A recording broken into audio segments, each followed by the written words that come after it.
Hello everyone, welcome to my channel. आज हम पढ़ेंगे एनाटॉमी और फिजियोलॉजी के सेल पार्ट थर्ड में माइटोकॉन्ड्रिया के बारे में। आज हम माइटोकॉन्ड्रिया को अच्छे से कंप्लीट कर लेंगे। इसमें हम देखेंगे माइटोकॉन्ड्रिया की डिस्कवरी, उसका नाम किसने रखा, माइटोकॉन्ड्रिया क्या है, माइटोकॉन्ड्रिया का फंक्शन क्या है, उसका स्ट्रक्चर कैसा है, ये सब हम माइटोकॉन्ड्रिया में पढ़ेंगे। Let's start the class now. Cell organelle mitochondria discovery 1850 Albert von Kolliker first observe mitochondria in muscle cell. 1850 ईस्वी में एल्बर्ट बॉन कॉलिकर ने पहली बार माइटोकॉन्ड्रिया को मसल सेल में देखा। 1890 कार्ल बेंडा नेम्ड माइटोकॉन्ड्रिया। 1890 ईस्वी में कार्ल बेंडा ने इसका नाम माइटोकॉन्ड्रिया रखा। माइटो का मतलब होता है थ्रेड, कॉन्ड्रिया का मतलब होता है ग्रेन्यूल। थ्रेड और ग्रेन्यूल जैसा कुछ स्ट्रक्चर को हम माइटोकॉन्ड्रिया कह दिया गया। 1930s and 1950s discovery of double glass microscope leads to know about double membranous structure of mitochondria.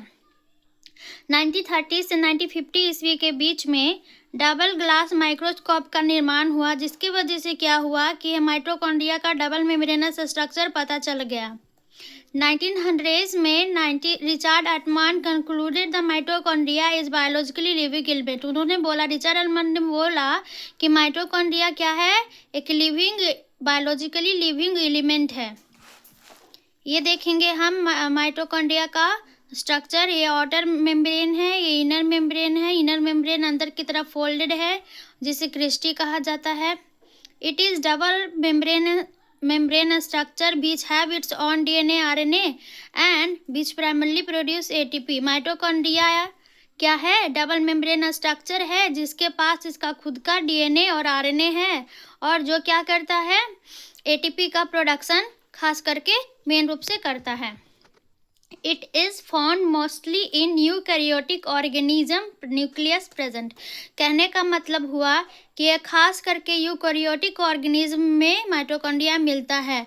Eukaryotic organism वह होते हैं जिनके पास न्यूक्लियस प्रेजेंट होते हैं। It replicate bye binary fusion. हमने रिप्रोडक्शन नहीं बोला, हमने बोला रेप्लिकेट बाय बाइनरी फ्यूजन। कहने का मतलब हुआ कि यह जो है अपनी एग्जैक्ट कॉपी बनाता है बिना किसी वेरिएशन के, इसलिए हम बोले it replicates bye binary fusion. Structure, इसका सबसे पहला स्ट्रक्चर है outer membrane, inner membrane. Outer membrane और इनर मेम्ब्रेन के बीच में इनर मेम्ब्रेन सरफेस। तो सबसे पहले हम देखेंगे outer membrane. It is a smooth, permeable and contain transmembrane protein channel. कहने का मतलब यह हुआ कि जो आउटर मेम्ब्रेन होते हैं वो स्मूथ, परमिएबल होते हैं, और यह ट्रांस मेम्ब्रेन प्रोटीन चैनल बनाए हुए होते हैं। जैसे कि यहाँ पे आप देख सकते हैं कि ये आउटर मेम्ब्रेन है, इनर मेम्ब्रेन है, और बीच में जो स्पेस है उसमें एक ट्रांस मेम्ब्रेन प्रोटीन चैनल बना हुआ है, जो कि आउटर मेम्ब्रेन पे होते हैं। It doesn't allow all material to pass through but only specific metabolite. ये सारे मटेरियल को अपने अंदर आने नहीं देते हैं, बल्कि कुछ ही को अपने अंदर से आने जाने देते हैं। इंटरमेम्ब्रेनियस स्पेस, आउटर मेम्ब्रेन और इनर मेम्ब्रेन के बीच में जो स्पेस होता है उन्हें हम इंटरमेम्ब्रेनस स्पेस कहते हैं। It is narrow region present between outer membrane and inner membrane. यह वो नैरो रीजन है जो कि आउटर मेम्ब्रेन और इनर मेम्ब्रेन के बीच में मौजूद होता है। इसका काम क्या होता है? It maintains proton gradient and mostly during respiration प्रक्रिया के दौरान यह क्या करता है, जो प्रोटॉन की कमी है उसको पूरा करने के लिए अपने पास प्रोटॉन ग्रेडियंट को मेंटेन रखता है। इनर मेम्ब्रेन हम देखेंगे, it is folded into cristae and increase the surface area. जो माइटोकॉन्ड्रिया का इनर वाला मेम्ब्रेन होता है वो अपने आप को फोल्ड करके क्रिस्टी के रूप में बना लेता है, जिसके वजह से क्या होता है कि जो इनर मेम्ब्रेन का सरफेस एरिया होता है वो आउटर मेम्ब्रेन के सरफेस एरिया से ज़्यादा होता है।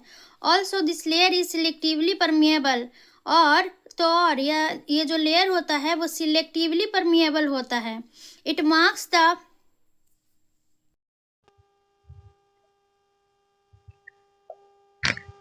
It marks the presence of electron transport chain.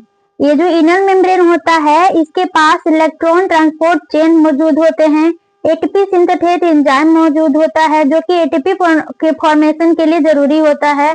Transport protein होते हैं। यहीं पे मैट्रिक्स भी होता है। मैट्रिक्स क्या होता है? Fluid containing part of mitochondria.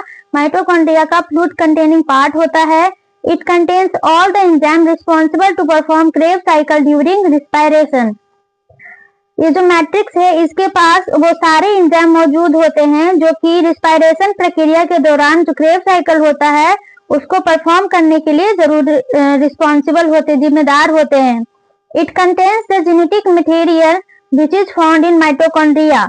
और यही वो मैट्रिक्स है जिसके अंदर जेनेटिक मटेरियल यानी डीएनए और आरएनए मौजूद होता है।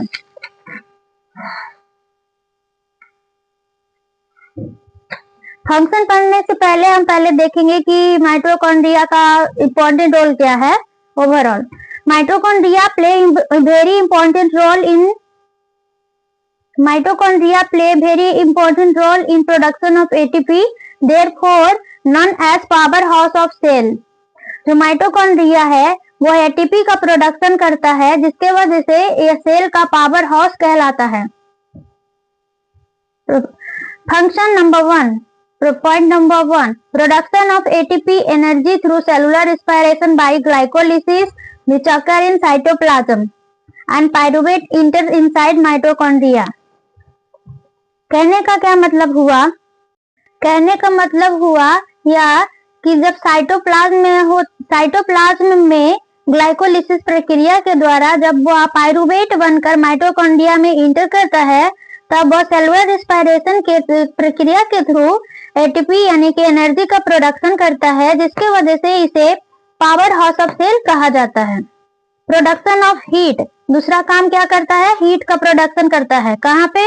जहाँ पे ब्रॉन एडिपोज टिश्यू मौजूद होते हैं वहां पे यह हीट का प्रोडक्शन करेगा इन प्लेस ऑफ एटीपी की जगह हीट का प्रोडक्शन करेगा, जिसके वजह से हमारे शरीर में थर्मोरेगुलेशन प्रक्रिया होती रहती है और हमारे शरीर के अंदर हीट और कोल्ड मेंटेन रहता है। स्टोरेज ऑफ कैल्शियम आयन, तीसरा फंक्शन क्या हो गया? या कैल्शियम आयन को स्टोरेज भी करता है। It store calcium ion and relieve them during nerve signalling, muscle contraction and during enzyme actively. कहने का मतलब यह हुआ कि यह कैल्शियम का स्टोर करेगा जिसके और जब भी कभी हमें नर्व को सिग्नल देना, ब्रेन को नर्व को सिग्नल देना होता होगा सेल को, तब यह अपना कैल्शियम रिलीज करता है। और कब करेगा? जब मसल्स को कॉन्ट्रैक्शन करना होता है तब करेगा। और कब करेगा? जब एंजाइम को एक्टिव करना होता होगा तब करेगा। चौथा फंक्शन हो गया